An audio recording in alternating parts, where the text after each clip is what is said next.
Niall Dickson is Chief Executive of the NHS Confederation, which also represents hospitals, but also other organisations that commission and provide NHS services.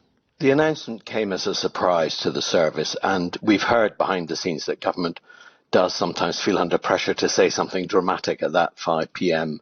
briefing. They certainly don't always think through the implications, and especially including how an announcement will land on those it affects and how it will be implemented. And that matters because frontline organisations need to know in advance so they can brief their staff and make the right preparations. And obviously that's difficult when they're on the back foot. The broader criticism that Mr. Hobson made was that there is simply not enough strategy or planning going on about how the health service is changing as the needs of the population and the demands that the virus makes change as well. Do you agree with that? We have some sympathy for those in the centre in the need to move quickly as scientific advance changes. The question is, how do they communicate those changes and how do they deal with organisations that are then having to deal with the merits of this? You need to link what is going on nationally to what is going on locally. I know that people at the centre are working at enormous pressure, trying to respond very quickly to different situations. They've also got on top of that, the whole political pressure issue.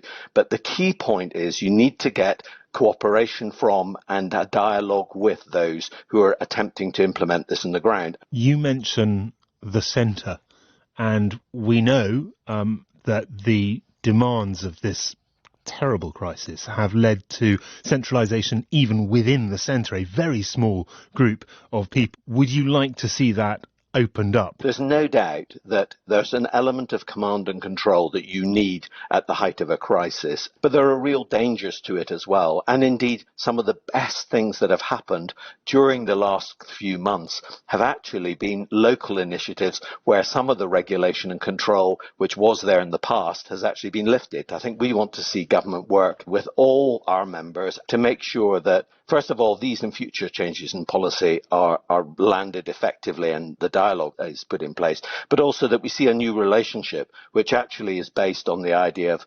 subsidiarity. That is to say, decisions need to be made at the level closest to the patient that's actually receiving care. What was so striking about Chris Hobson's comments was also the suggestion from him that politicians didn't understand the health service. I mean, he said our political leaders need to understand that running these organisations is a complex and difficult task, and what it can't do is turn on a sixpence. Well, you'd think they know that already, wouldn't you? There is a temptation at the moment for politicians to grab for the lever that happens to be in front of them in order to make something happen. But I think our plea back to them has to be to think through. The key thing in fighting this virus is actually communication. And certainly that communication issue has not always been got right. And so communication would be our plea about making sure that the centre gets that communication with the service and works with the service in order to try and make sure that we all get ourselves into the best possible place. We have a massive task to do in trying to rebuild the health and care system over the weeks and months ahead. Niall Dickson, the head of NHS Confederation.